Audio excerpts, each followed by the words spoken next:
fervorosa, certamente revolucionária.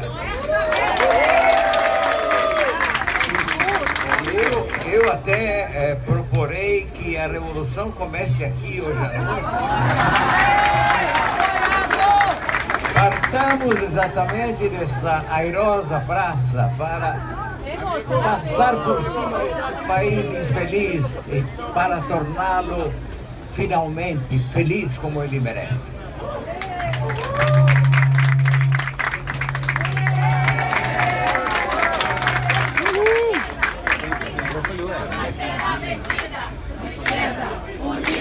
Jamais será vencida.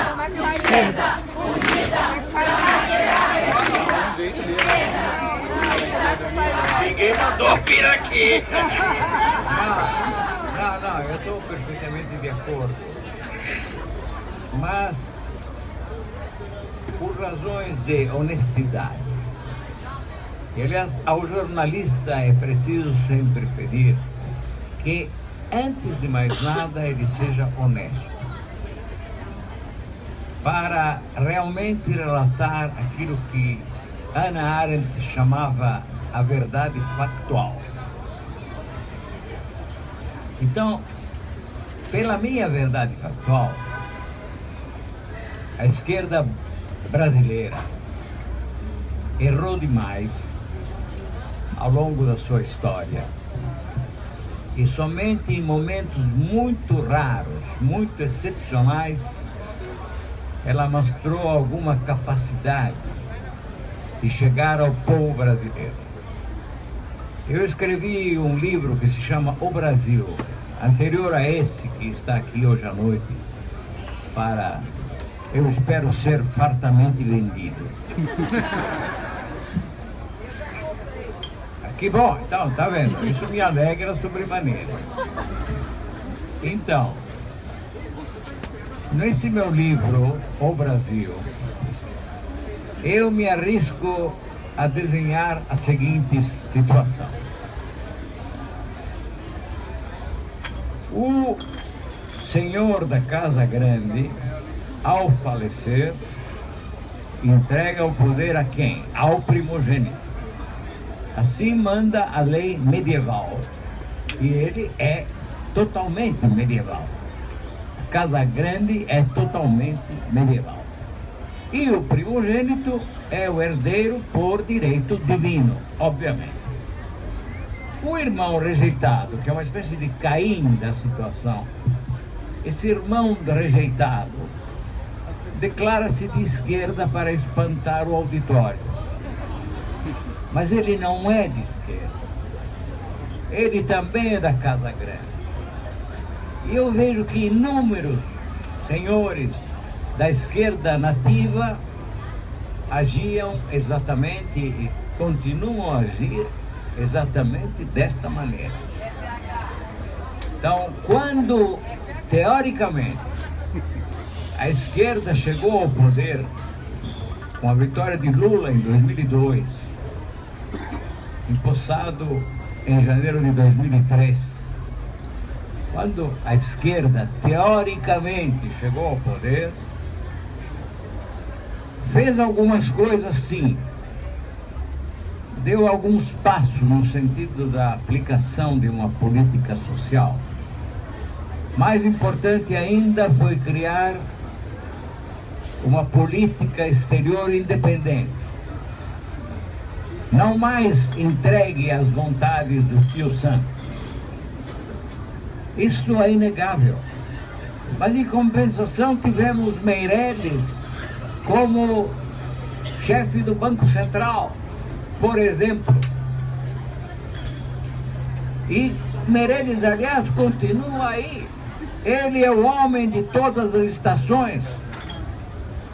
Como é que a esquerda pode permitir uma situação dessas? Se ela for enérgica e competente, vigorosa, ela impede. Ela tem condições de impedir. Isso não aconteceu.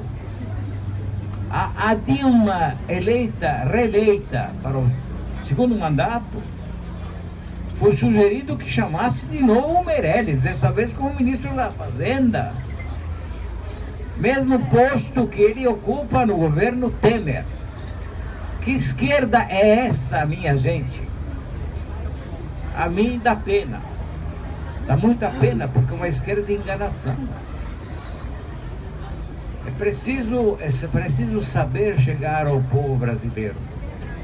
Reparem nessa eleição que está aí. Reparem no resultado dessas eleições municipais em todo o país. Elas provam, os resultados provam a incompetência da nossa esquerda.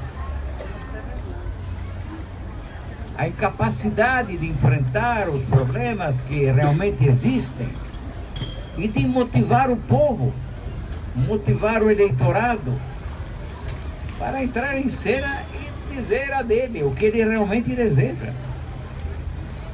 Acabo de conversar no hotel que me hospeda com um garçom, e o garçom estava em estado de êxtase, porque ele, cearense, não vai votar no Rio, mas votará a mulher dele.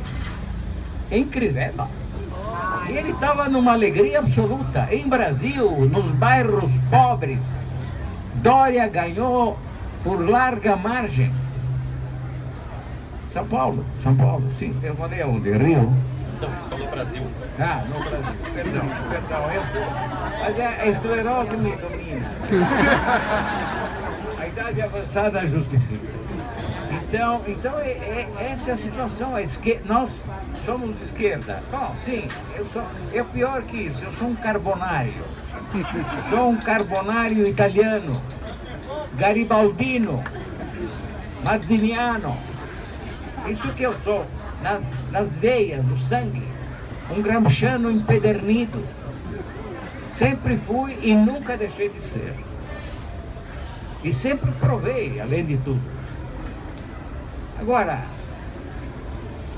os nossos esquerdistas onde estão? O próprio Lula não reagiu a tudo aquilo que estava a acontecer desde o momento em que Dilma foi reeleita. Ainda antes de a presidenta ser empossada pela segunda vez. Antes ainda, ele deveria ter entendido o que está... E ele entendia, sem dúvida.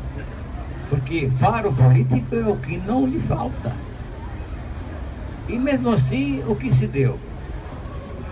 A inércia, uma espécie de fatal resignação, uma entrega, uma adesão ao limbo em que ainda vive o povo brasileiro.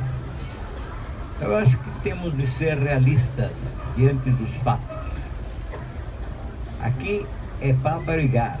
Quando eu era mais novo, eu achava que a única saída era derramar muito sangue na calçada. Depois eu tentei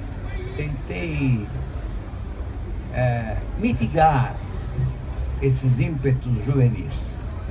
E hoje eu tenho a convicção que é preciso espargir, derramar uma quantidade enorme de sangue na calçada se quisermos chegar lá. Isso, a esse episódio,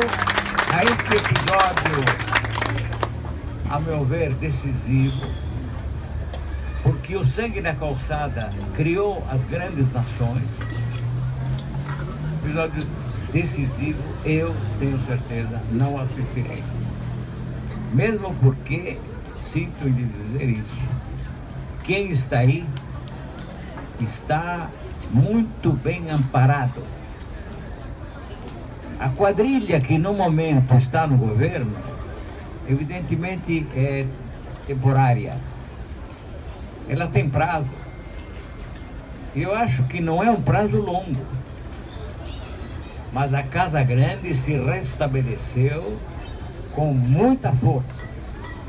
Muita força, voltou a fincar as suas os seus alicerces.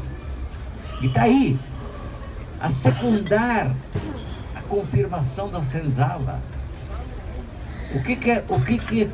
Qual é o sonho da Casa Grande? É manter a senzala onde ela está e ser satélite súdito dos Estados Unidos da América do Norte. Esse é o sonho da Casa Grande. E por hora ela vai conseguir, porque inclusive ela vai lotear o país e vai vendê-lo. Voltamos ao Brasil colônia. Nós somos de novo um Brasil colônia que se oferece ao capital estrangeiro para o famoso praticar aquele entreguismo que caracterizou largas partes do nosso passado. Esse é um governo totalmente entreguista. E ou seremos capazes de resistir, eu acho que não temos as condições de fazer, por mais alento, por mais ímpeto interior que nos induza grandes gestos. Na verdade, estamos numa situação de impotência muito clara e temos de ter noção disso. Era isso que eu queria dizer para falar de esquerda. Era isso. Espero que vocês me relevem por ter sido tão realista.